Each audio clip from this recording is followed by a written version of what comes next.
and welcome to Always Take Notes. A message from our sponsor, Arvon. Do you have a story in you? Or want to test the waters of writing poetry or non-fiction? Maybe you already write, and write well, but would like to try a new form or genre, pick up some new tricks. Enter Arvon. Arvon runs a yearly programme of in-person and online events, from 5-day residential writing weeks that take place at one of their 3 writing houses, to a flexible online programme featuring 5-week online evening courses, masterclasses, and pay-what-you-can events. Arvon's courses cover everything from commercial, genre, and experimental fiction to poetry, screenwriting, and even songwriting.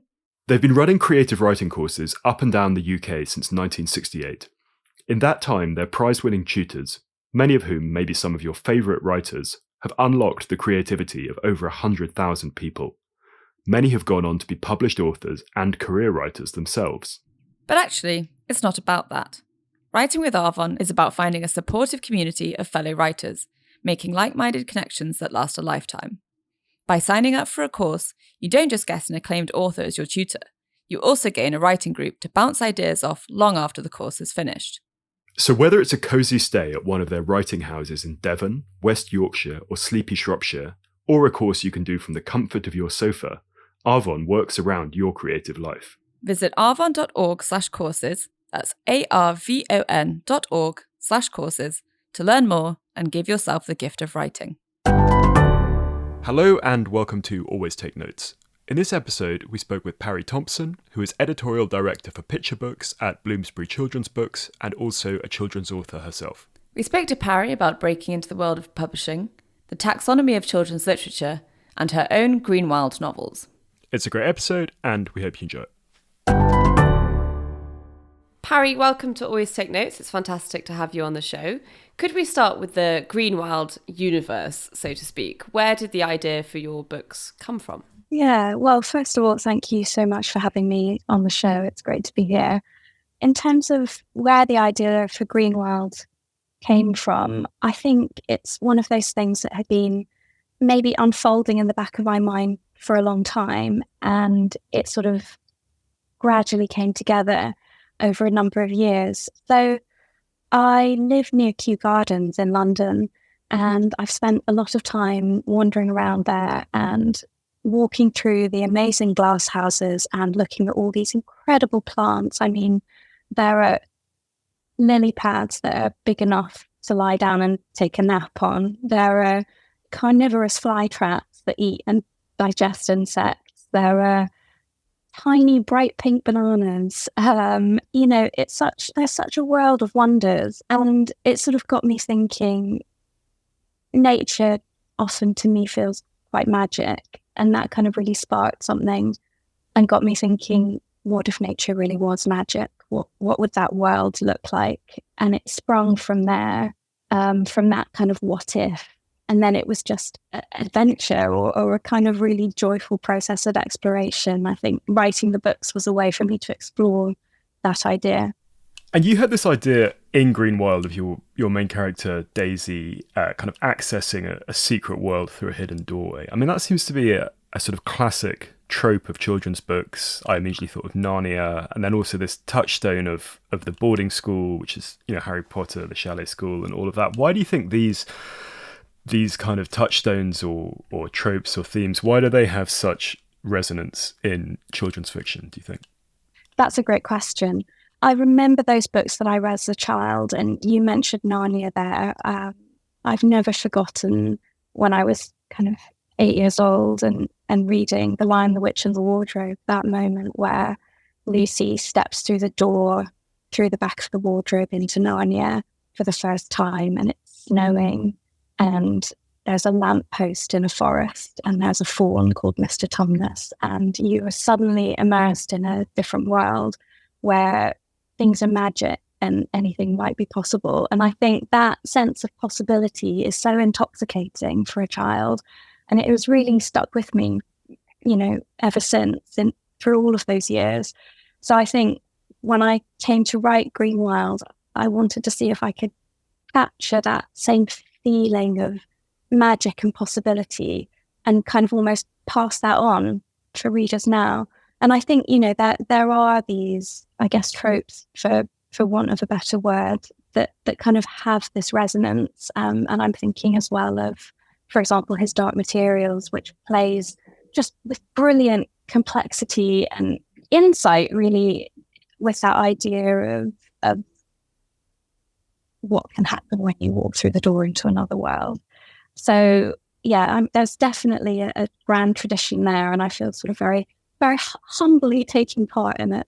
You mentioned books being a way for you to explore this fantastical world that you'd imagined, but how did the shape of the characters come to you? Did you immediately have Daisy in mind, or how did you go about building the people that would, well, populate the world itself?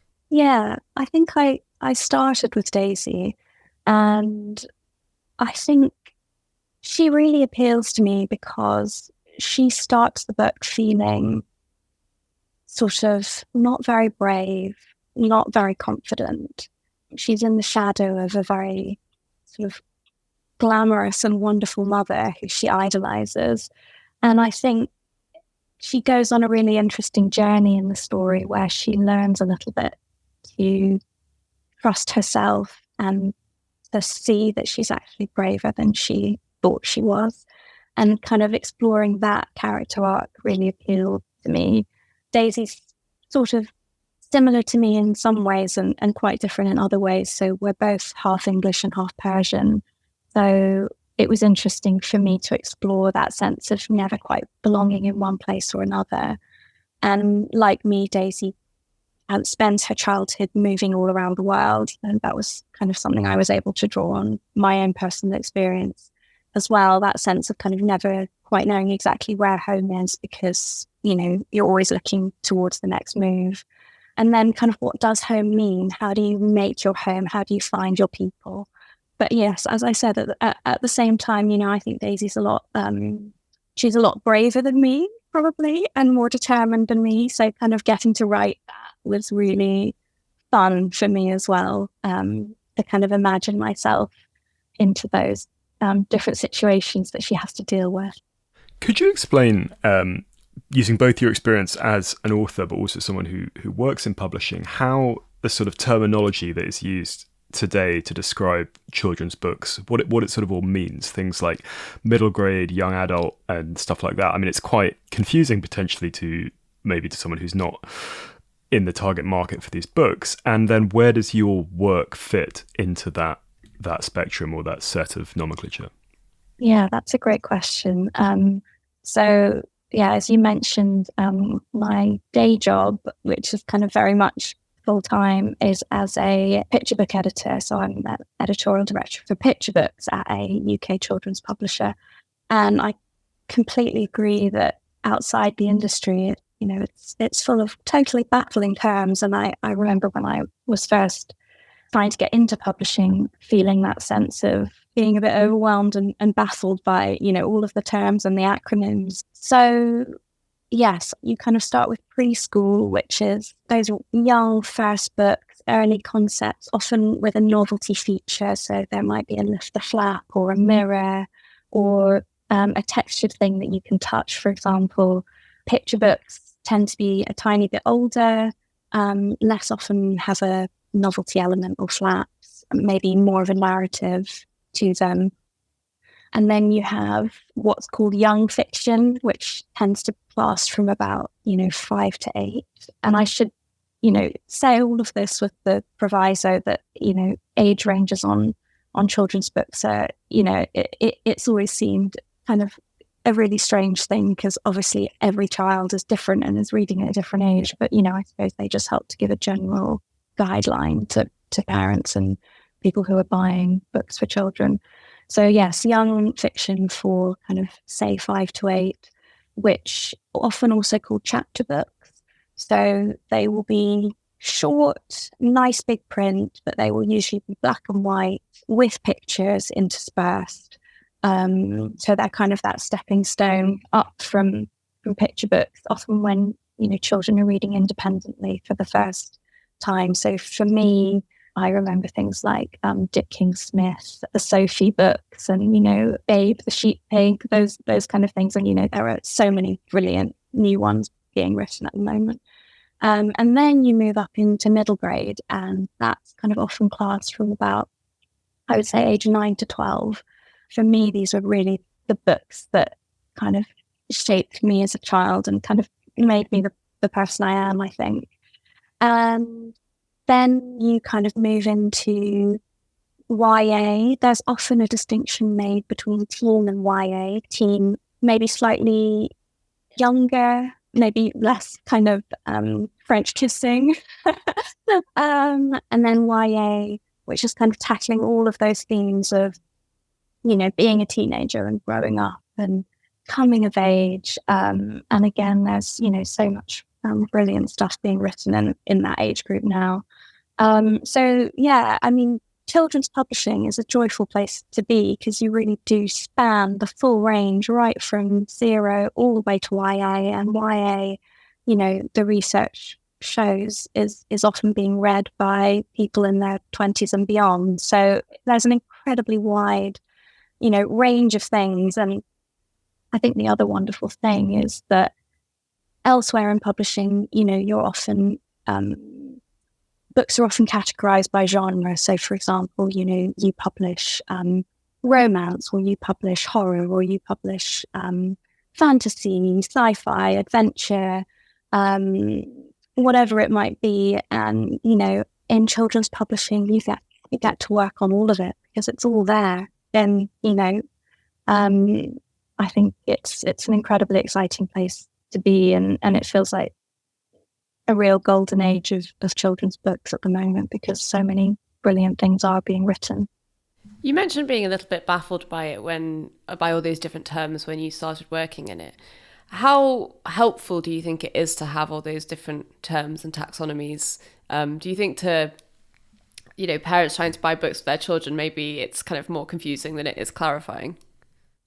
Yeah, I think that it's very helpful for retailers, primarily. So, if you go into your bookshop, that is how they categorize, the books in their children's section. So I think, as a way for them to, organize the shops and help direct customers, I can see that it's very helpful.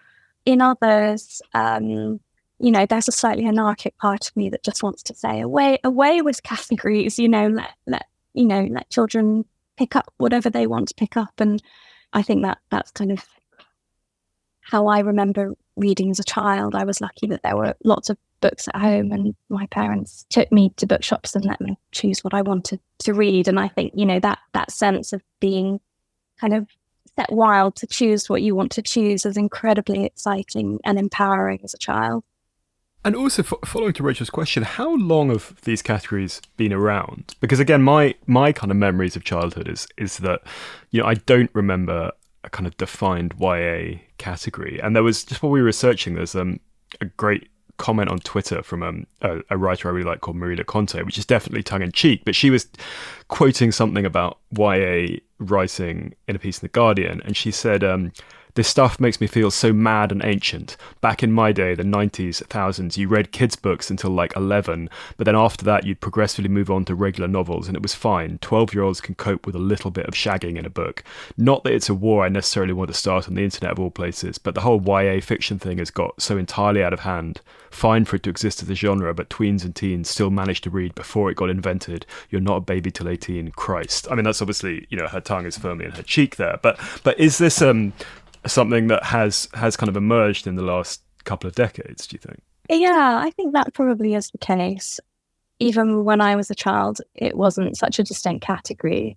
And I think it's really interesting that now, for example, I think His Dark Materials is shelved in the YA section of the bookshop. But, I remember when I was 12 and just was like diving headlong into a totally new world. I just, loved those books.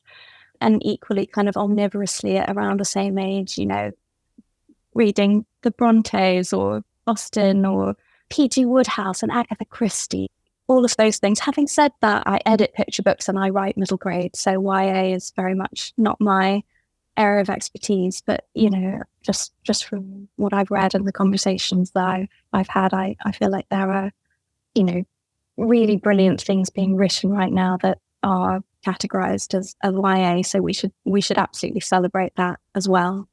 You said we're in a sort of golden age of children's literature. Who are some of the people writing today that you think are particularly outstanding?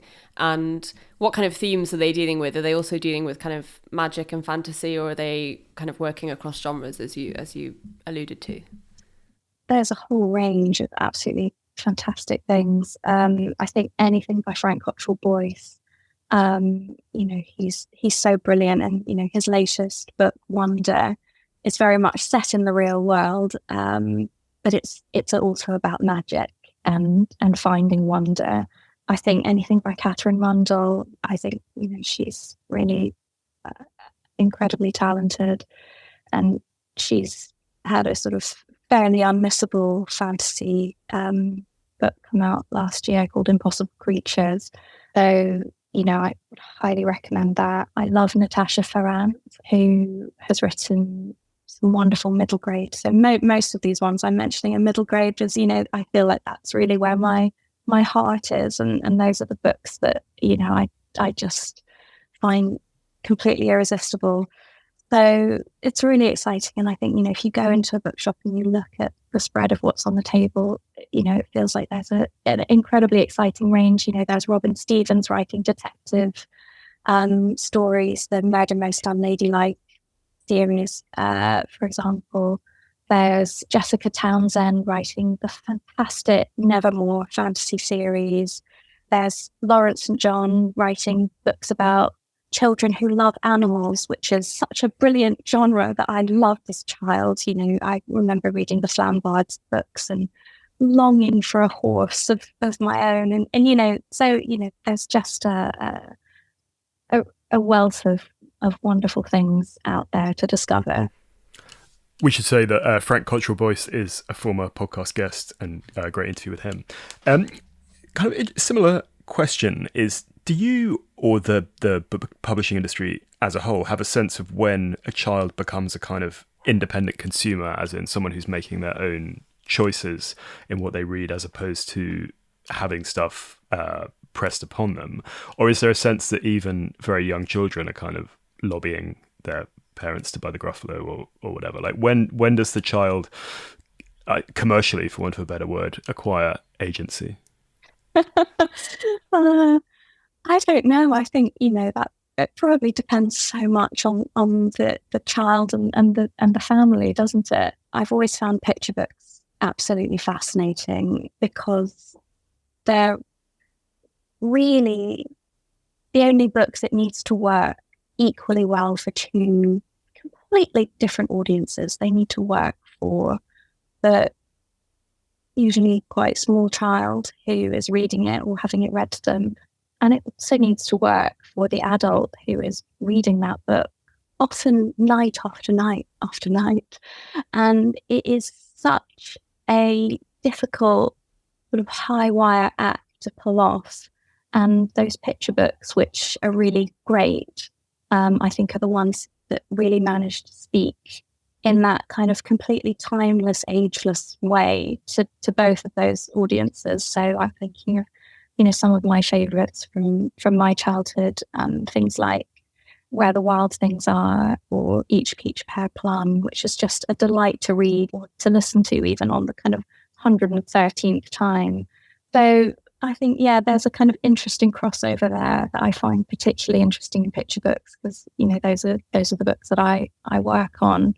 And I think there's always going to be, an element of maybe sort of wish fulfillment that you see from parents or adults buying kids, the books that, they loved as children, and they want their kids to have that same experience, or, the books that they feel their kids should be reading. But I think there's something very powerful about letting a child choose the book that they want to read, and that's often not the book that the adult thinks the child should be reading. Maybe it has monsters on the cover and doesn't look quote unquote serious, or maybe, and this is an interesting development in children's publishing in the last couple of years, maybe it's a graphic novel, which is, a really exciting and growing genre.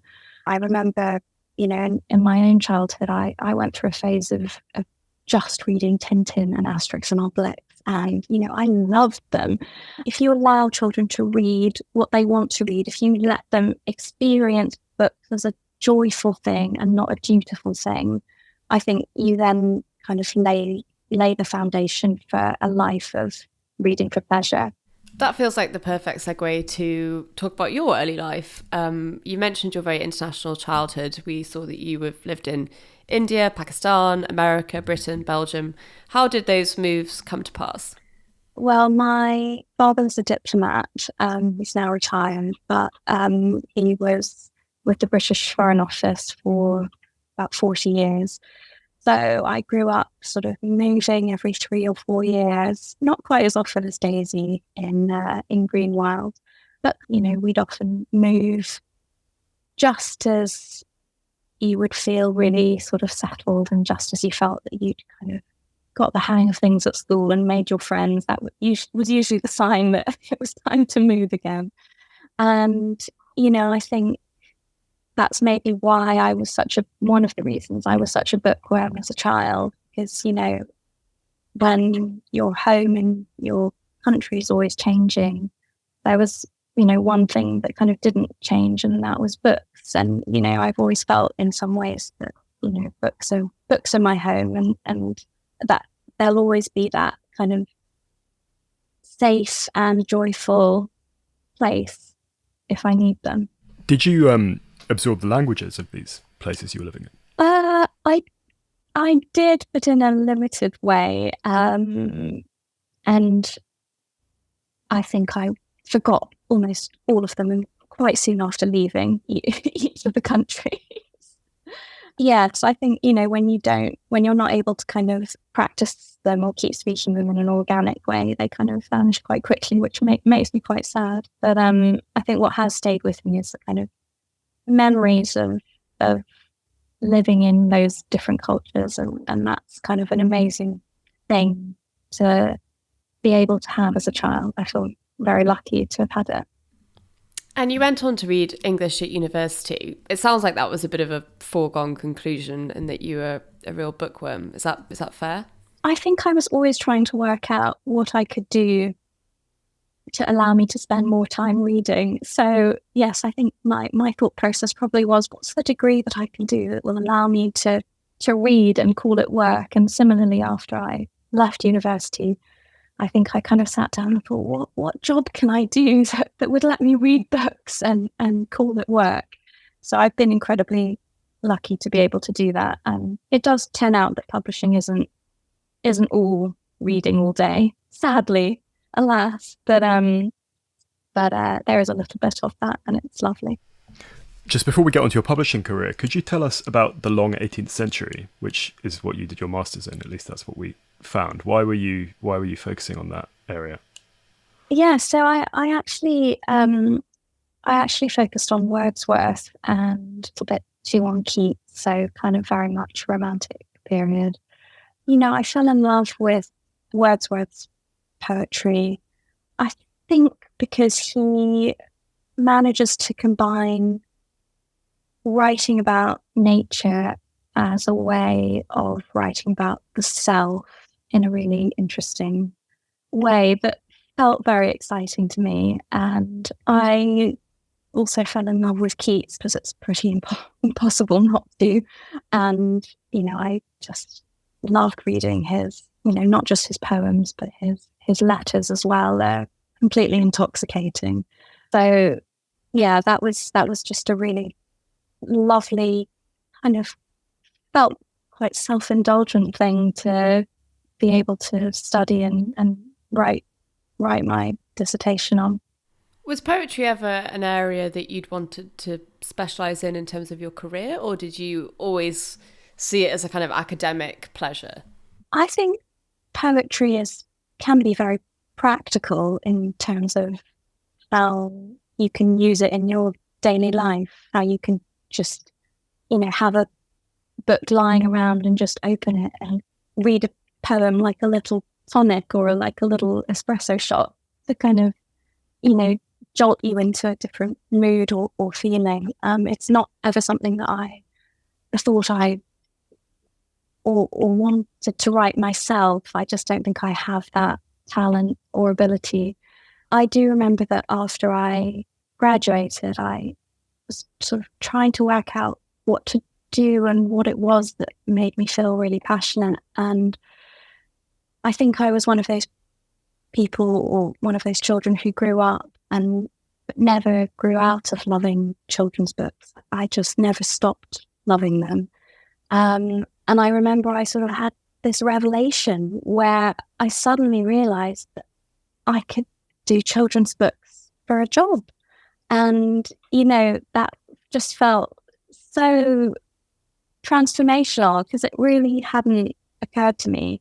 And I think, I loved my degree reading, quote unquote, grown up books. But it was kind of really joyful to reconnect with my childhood self and to give myself permission to say, yes, I want my adult life to be working on children's books. I think, they're the most important books there are because they're the books that shape us as readers and as people and, as I say, kind of lay the groundwork for the rest of your life, really. Could you tell us about your initial steps then post-university? So you were an intern at Curtis Brown and you were a bookseller in Chiswick. How did you go about kind of making your way? Yeah, I think with difficulty is the answer. It's not easy getting into publishing, and I'm sure that's only become increasingly, more true in the years since I was trying to get into publishing.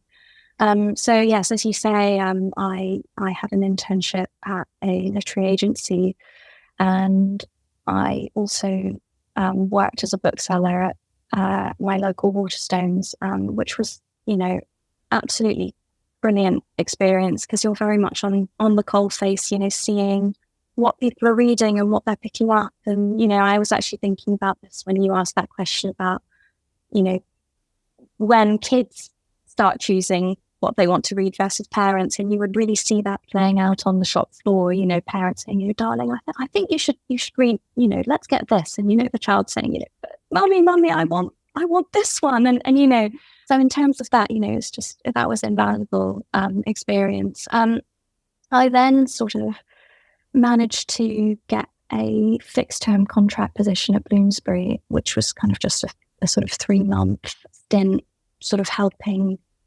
I think it was on something quite niche. I don't know if you ever heard of Whitaker's Almanac, which is sort of part of the Bloomsbury family, and they were putting their archive online, and they needed someone to help them do that. And I remember, so I took that for 3 months, thinking maybe it will help me get my foot in the door. And I love Bloomsbury as a company, and at least I'll be, in a publishing house. And then at the end of that contract, I actually got a full-time job as an editorial assistant in their visual arts department, so working on art and fashion books, which was a fantastic experience, kind of just in learning how to be an editorial assistant, getting my head around the admin and the day-to-day of, how kind of publishing a book works. I was also working on highly illustrated books, which felt like it might be useful, I always had in my mind that I wanted to move across to children's books.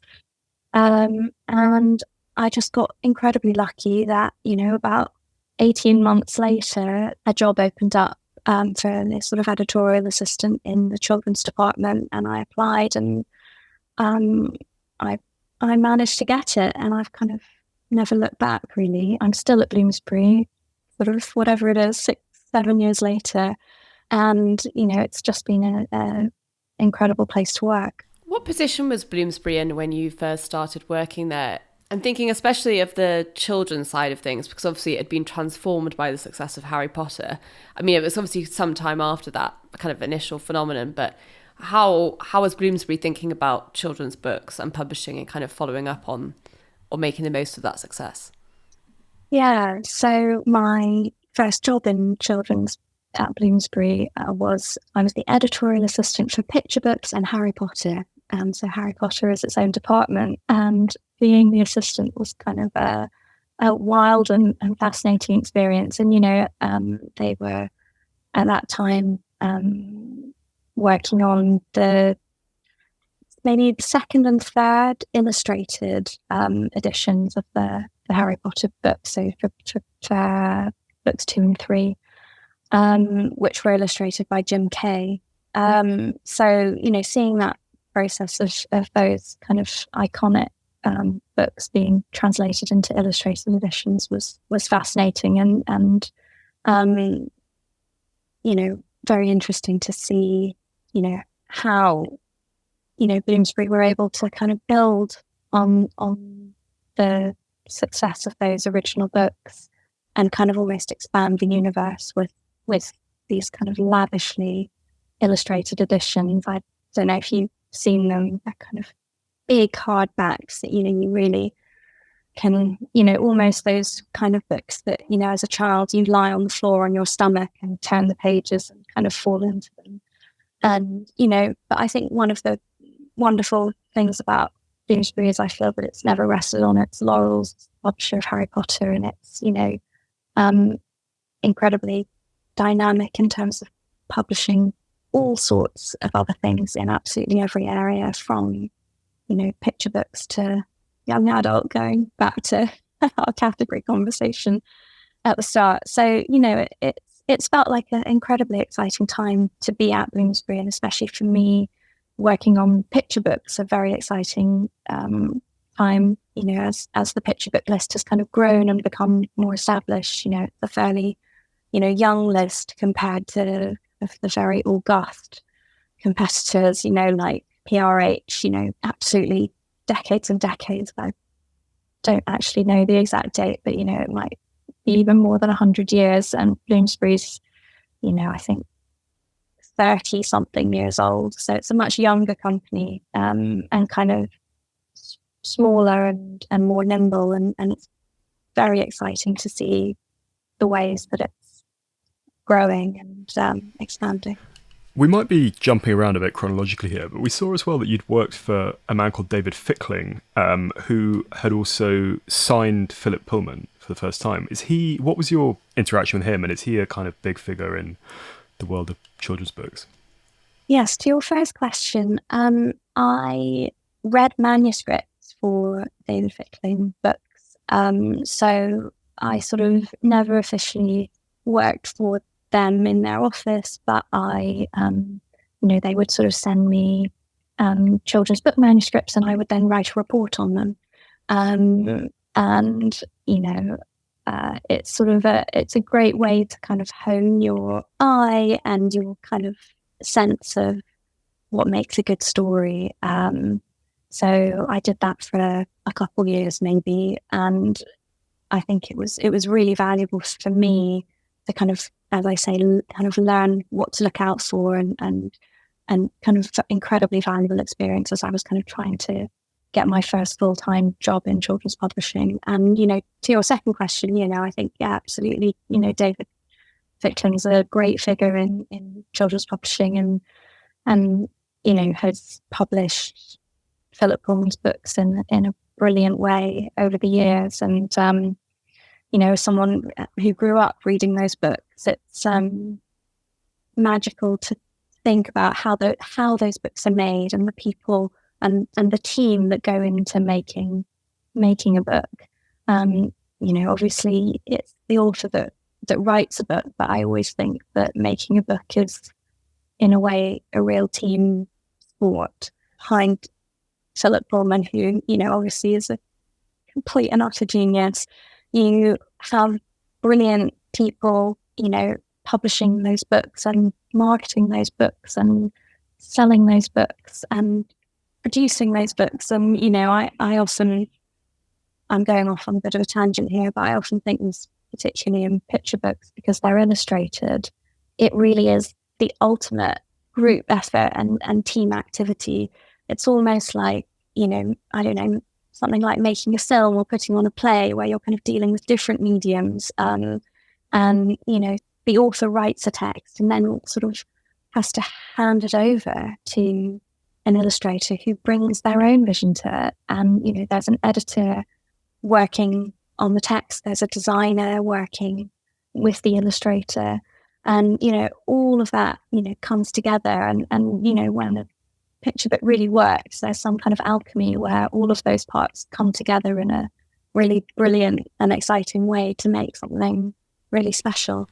Well, to jump forward again to your current role working in picture books, what is it that you're looking for when you get a proposal? What differentiates you thinking, yes, this is definitely going to work, I can see that alchemy, happening down the line, and what makes you think, no, nothing in this? It's quite hard to quantify, I think. And I think there are kind of a couple of different ways of coming at it. One of them is quite creative and instinctive. I think after kind of however many years of reading submissions, you just get a sense for what works, and you can almost read the first 4 or 5 lines and you just know yes or no, and you can feel quite quickly if there's something exciting there or not. I should hasten to add, I always read to the end of my submissions. I don't just toss them aside after the first 2 lines. And, I think then there's also a kind of slightly more hard-headed strategic business way of coming at it, which is, where are the gaps on our list? Where are the gaps in the market? What's working? I think if it can hit both of those 2 things, if it's something that I read it and I feel in a kind of instinctive way, yes, there's something here, this is exciting, and I want to publish this. And if it hits those boxes of, yes, this is commercial and we can sell it, then I know that I'm onto something good. Can we talk about the whole question of, for want of a better word, the kind of complexity or difficulty of picture books? And so I think this is something that fascinates a lot of people. And so on the one kind of hand, we had Lauren Child on the show who told us with an entirely straight face that she spent 15 years writing a 500-word children's story. And on the other hand, you have someone like Martin Amis who, again, perhaps slightly tongue-in-cheek, but said he would only write children's books if he sustained a brain injury. How hard are these things to do? The man on the street, the woman on the street who thinks anyone could do that, correct their naivete. I mean, how, and just slightly to play devil's advocate here, but the point that I often think is, if you flip the tables, right? Do you think a children's book author could write a 3-volume history of the 100 Years' War, for instance, or something like that? How difficult are these things to do? First of all, I want to just say how profoundly I disagree with that Martin Amis quote. I think it's offensive to children's authors who are some of the most talented writers out there. I think that writing a children's book I should qualify that. I think writing a truly excellent children's book is not easy. I think it's an incredibly difficult thing to do. And I think it is often undervalued, or people can tend to look down on it or think, oh, how sweet, you write for children. Isn't that cute? It's very, very challenging. And I think particularly for picture books, as Lauren Child was saying, they're often around 500 words. They're very short, but the shorter a book is, the more every single word needs to be perfect. Every line needs to sing, and it's not easy to do that. It's a real talent to be able to pull that off. And I'm sometimes asked, because I write middle grade, I'm often asked, do you think you'd ever write a picture book? And my answer is always, no, it's way too hard. I don't think I could do it. You asked, do you think a children's writer could write a 3-volume history of the 100 Years' War? I think, first of all, thank goodness they don't have to. And, to kind of turn it back on you, do you think that, a historian who writes 3-volume histories of the 100 Years' War would be able to write a book for children? They might be able to, but I'm not sure that is a given at all. I think that, it's high time for children's literature to claim more of the recognition that it deserves. 1 in 3 books bought in the UK is a children's book. And I think 5% of the print book review space is devoted to children's books. And I think there's lots being done to kind of try and remedy that. Frank Cottrell Boyce, who we mentioned before, is the most amazing advocate and champion for kind of more recognition and review coverage for children's books, and I think we just, we should all be shouting about it and championing children's books and celebrating them. In my head, they've now got mixed up and we're talking about a 3-volume children's book about the 100 Years' War. But anyway, moving on. I think Pari, that has real mileage, but that's just my. Yeah, someone write a proposal. Simon's onto it already. Yeah, exactly. To your kind of point about the seriousness of the industry, to what extent do celebrity authors help or hinder that discussion, do you think? This is a very interesting ongoing debate, and one that I sort of hesitate to step into. But I will say that when a celebrity author writes with real integrity and they really care and they do it with love, that can be a wonderful thing. And, they can use that platform to get more children reading, and that's great. And I think that potentially where the problem lies is where celebrities use it more cynically as just another item in their portfolio. They launch their perfume, tick. They do their fashion brand, tick. Why don't I do a children's book as well? And I think that can sometimes feel quite frustrating for authors who write children's books, as their career and as something that they devote their life to. So I think it's not celebrity per se that's the issue. I think it's the level of integrity that it's done with. And is the kind of broader phenomenon of publishing that a huge proportion of publishers spending on advances goes on celebrity books? Does that apply as well within children's publishing? Yes, that for sure. There are examples of large advances going on children's books written by celebrities. But I think, there are also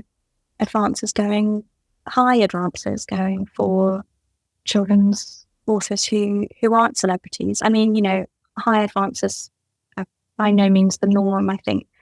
I think it's easy to feel that, everyone's getting a 6-figure advance because, those are the ones that are covered in the Bookseller, which is, the magazine of the book trade, that, is very niche probably, well, the Bookseller is a wonderful magazine that I love to read. But yes, it's probably, it's not maybe widely read outside the trade, but, first of all, not everyone is getting an incredibly high advance. And then, among those people who are getting high advances, not all of them are celebrities. So I think there is a real range there. This brings me on to my next question, and we ask every guest about money. So it's funny you should mention the Bookseller, and it's funny you should mention 6 figures, because they reported that your Greenwild series had earned that across the 3 books that you're contracted for. Firstly, is that correct? And secondly, how has that deal kind of been broken down for you? And go into as much detail or as little as you'd like. Yes, the Bookseller is correct on that. They're a very accurate publication. In terms of how it's broken down for me, well, first of all, I should say I got incredibly lucky, and I have a fantastic agent called Claire Wilson, who is one of the most wonderful human beings in the world, and none of this would have been possible without her. Her brilliance. And I think that when Claire sends out a submission to agents, publishers pay attention. So I was incredibly lucky to have her sort of championing the book. And then yes, just coming back to how it broke down, I was very lucky that Macmillan made me a sort of joint offer. So they offered Macmillan UK, Macmillan Children's Books in the UK, published the book in the UK, and they Macmillan US published the book in the US. So the advance was kind of split between the two of them. So they were able to make me a joint offer. So I actually have two separate contracts, one with Macmillan US, one with Macmillan UK, with two separate advances that kind of came together to make that advance that was reported in the bookseller. And I think people often think, you get this big lump sum, and that's absolutely not the case. You kind of get it in very small increments. So you get a certain amount on the signature of the contract. You get a certain amount when you deliver the manuscript of, so my contract is for three books in the Greenwild series. So I get a certain amount when I deliver book one, then when book one is published, when I deliver book two, when book two is published, when I deliver three, and when that's published. So it sort of drip feeds out over the course of several years. One thing that's come up previously on the podcast is the experience of people who've worked in publishing either as editors or as agents, then becoming authors themselves. And so we had Abigail Bergstrom, who's a very distinguished agent on, but is also a novelist. And she said that when she submitted her work, she did so under a pseudonym because she didn't want any kind of muddying of the waters. I mean, how, apart from taking a kind of different category area from, you're writing middle grade as opposed to the picture books that you work on, but how did you navigate that piece, and did you submit to Bloomsbury? Yeah, I was kind of conscious of publishing into the area that I work in, and children's books is a very small and lovely world. And I remember that I only sent the manuscript out to agents who I didn't sort of interact with in my day-to-day work life in my day job. And funnily enough, about a week after I sent the manuscript out, and including sending it to Claire, who's now my agent, she then got in touch with me about a picture book. So I think if I had even waited 2 or 3 weeks longer to submit it to agents, I might have struck Claire off the list, because I was so conscious of not having any overlaps between kind of one world and the other. And it went, and then kind of when Claire was then sending it out to publishers, we quite sort of consciously, or I consciously made the decision not to send it to Bloomsbury. I think I just would have felt far too self-conscious, and with it going to them. And I really like to keep that division between the two things quite clear. Sounds eminently sensible. We're coming towards the end of our time. So as a final question from me, how did winning the Waterstones Children's Book Prize in 2024 change things for you? Every time someone says that to me, I still can't believe it. It's been joyful and just, a complete dream come true. And I kind of grew up going to Waterstones as a child and choosing books at Waterstones, so to grow up and win this prize is, just absolutely lovely. I think as well for Greenwild to be recognised in that way is so wonderful. It's really a book about paying attention to the wonder of the world around us, and it's a book about how nature, not in another magical world behind a door, although that too, but nature right here in our world is magical.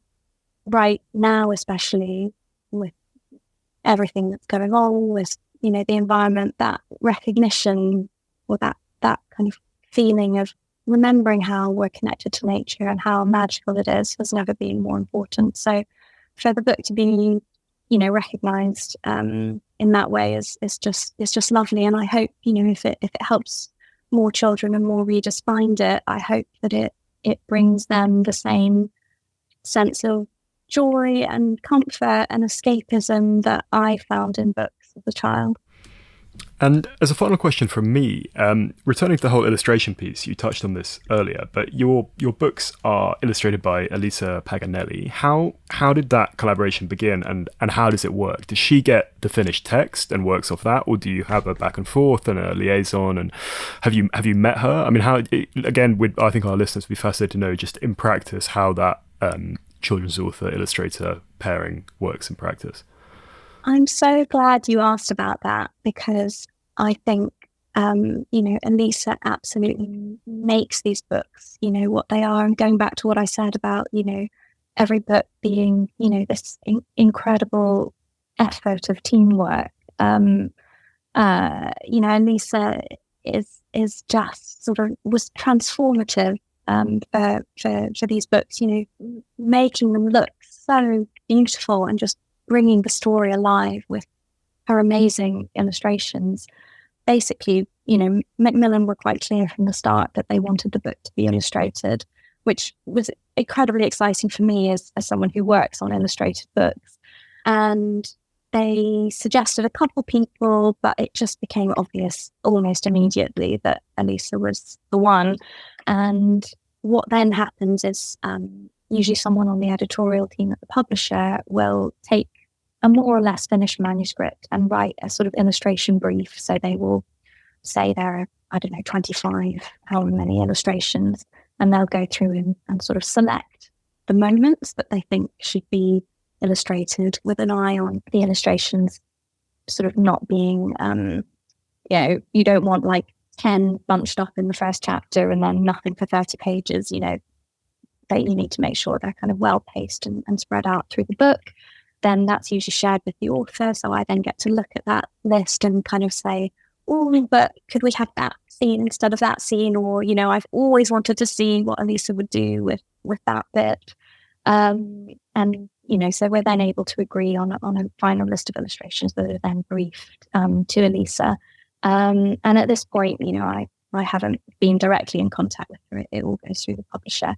And Elisa then produces a set of roughs that I get to look at and give feedback on, and kind of based on sort of the author feedback and the feedback from the publisher.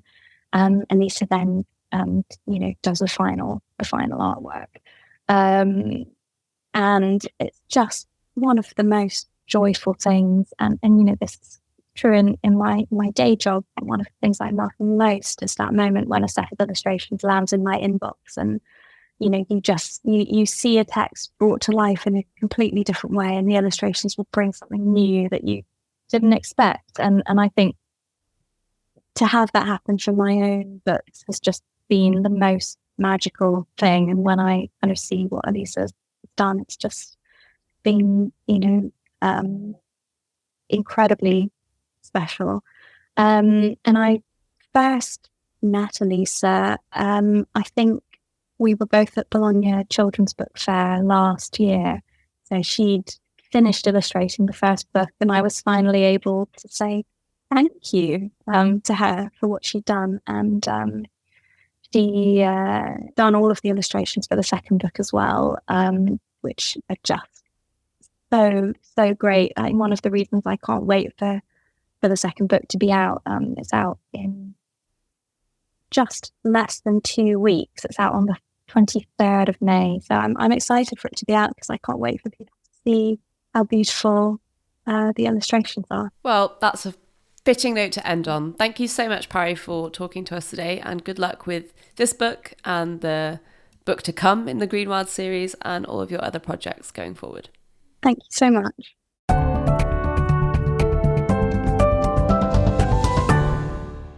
That was the Always Take Notes interview with Pari Thomson. She's on Twitter at Pari Thomson, and her 2 Greenwild novels are published by Macmillan.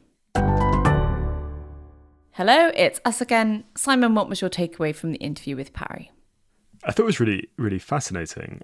We were discussing off air afterwards that we ended up asking her loads and loads of questions about how the children's book market works, and we probably should have talked a bit more about her own fiction, so apologies, Pari, for that. But I thought it was a kind of fascinating opportunity, because I don't think we've ever had a children's books editor on the show before, for us literally to ask all the questions that we wanted to hear answers to, and I found it really interesting on everything from the kind of segmentation of the market to our probing questions about the complexities or otherwise of picture books, which I thought she responded to very thoughtfully. And yeah, it just seemed like kind of us opening a door into a whole domain that while we've had children's authors on, we haven't had someone on the publishing side. And obviously she is crossing those. So I thought it was really good to have her on. And I think it's also an area that we should continue to explore on the podcast. What about you? Yeah, completely agree. I thought it was a great in-depth discussion about the children's book market, an area she's evidently passionate about. And I thought it was really helpful as well that she sort of explained in layman's terms what all the different terms mean. And I enjoyed her robust defence of picture books and writing for children. And yeah, as we said, there's a lot we didn't cover. I was reading in advance of the interview about her arduous writing routine. She gets home from work, has dinner, and then sits on the sofa and writes until she falls asleep. So yes, it's a juggling act, clearly. What have you been up to, Simon? Again, as we were talking about off air, I saw the publication of this big article for The Economist's 1843 magazine, which is about the Serious Fraud Office, but it's a kind of extraordinary true crime story, really, that I'd been working on, although not full time, but for over 2 years. And so that had been a huge thing, and you know, obviously a big magazine closure like that is quite an intense thing. So that was good to get done and have that out in the world, and it's had some nice response. And then what I've also been doing is kind of planning how I'm going to meet my intimidating commitments this year, and that I have to get my book on the mountains done by the end of the year, and I've got a couple of other things I need to do, and it's doable. But what I've really just been concentrating on is doing lots of planning. So a plan, like a writing plan that indicates kind of what I need to write by when, and then a research plan in terms of, you know, who I need to talk to, and then also a reading plan. You know, and actually I've done this in a kind of more systematic way than I ever have. And it's pragmatically helpful, but it's also very emotionally helpful because it just reduces that feeling of being slightly overwhelmed. But yeah, just trying to deal with the terror of something like this by being very organized. And Rachel, what about you? Before we get on to me, I want to know more about the organization system. Are we just talking lists? Are we talking color codes? Is it on the wall? Share with listeners how you're wrangling this. I mean, I have a sort of huge spreadsheet for the book, but I've actually done this all on paper. So the book has two strands, one of which is first person and one of which is historical. And for the historical strand, I've made actually on 3 sheets of, you can hear me rustling them now. I listed all of the historical moments which run from 1903 to 2024. And for each of them, I just noted all the people that I would need to go to. And then with the writing plan, basically breaking down into, you know, what I need to write to finish the book. And my plan ideally is that I will finish writing initial material by August, and then I'll have 4 months to kind of pull it together and to polish and to edit. And then for the reading plan, that I've done in Scrivener, which is where I'm actually writing the book and where I also keep all my notes. And that is it's essentially a priority list. The most important stuff first, and then stuff that would be kind of nice to read. And then, sorry, I'm really rambling here, but this might be of interest. The other thing that I think is really important, and this is based on my experience of my previous book, was to really try and get a draft done early, to start writing when you have the bare minimum of research and push through it, because then you have a much, much clearer idea of what you need. And the classic trap where you fall down a kind of research whirlpool at the beginning and over-report the beginning and then don't be time at the end. I suppose that's the key thing, like start a draft early, be organized, have lists, and understand that everything is a priority trade-off, and you do the most important stuff first and then the rest. Excellent. Well, it sounds like a formidable undertaking, but I'm confident you'll stick to your schedule and get it done on time. Well, fingers crossed, Rachel. In terms of things that I've been up to, I've had a kind of string of pieces in the newspaper, which is nice.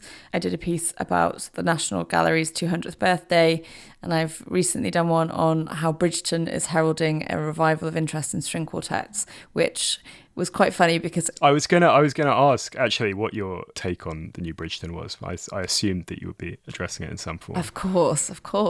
Who else will do it if not me? Well, I saw some magazine had a piece on the kind of they called it like the Bridgerton glow makeover or something that happens when a character is elevated from the ensemble to the lead, and they have this sort of Pygmalion-like process applied to them. Yes. Well, it was interesting, actually. I was reading, I think it was the costume designer saying that, it's such a trope of rom-coms as well, as you have the kind of makeover of the female character and it changes everything for her. And they very clearly wanted to kind of subvert that and not, in that she has this big makeover and everyone looks at her differently, but then then she's still sort of quite awkward, at least at first, around men, and can't find a match, but then she does. So I chose to deal with Bridgerton by looking at string quartets and the soundtrack, but it did involve a whole day. I think it was the first 4 episodes were released to the press, and I watched all 4 of them back to back. And my husband came in and was like, a hard day at the office. Yeah, don't pretend, Rachel, that's not, there could be few preferred ways you would have to... Well, exactly. I've had worse Tuesday mornings, I think it was. Yeah. This is another rambling outro that our producer will despair of. But actually, talking of all things kind of early 19th century, I read, before I plunge back into only reading stuff for research, the first Patrick O'Brian book, Master and Commander. And it is, I just while I was Googling around a bit, it has been described as kind of Jane Austen at sea, which is sort of interesting given it has like almost no female characters on apart from the women who stow away on the ships. But in a weird crossover of fact and fiction, I found that he lived for the majority of his life in Collier, which is this very beautiful village in the south of France, where my brother's wife's family are very connected and stuff. And it turns out they know his house, and where they said he was a figure, like a great character in the village, but were not aware of his oeuvre. So yeah, kind of interesting with that. Anyway, this has been Always Take Notes, hosted by me, Simon Acomb. And me, Rachel Lloyd. Our long-suffering producer and social media editor is Artemis Irvin. Our score is by Jessica Danheiser, and our graphic design is by James Edgar. If you'd like to follow us on social media, we're on Twitter at Take Notes Always, on Instagram at Always Take Notes. You can support us on our crowdfunding page on Patreon under Always Take Notes. And if you'd like to leave a review on iTunes or get in touch with us via our website, please do. Many thanks. Goodbye.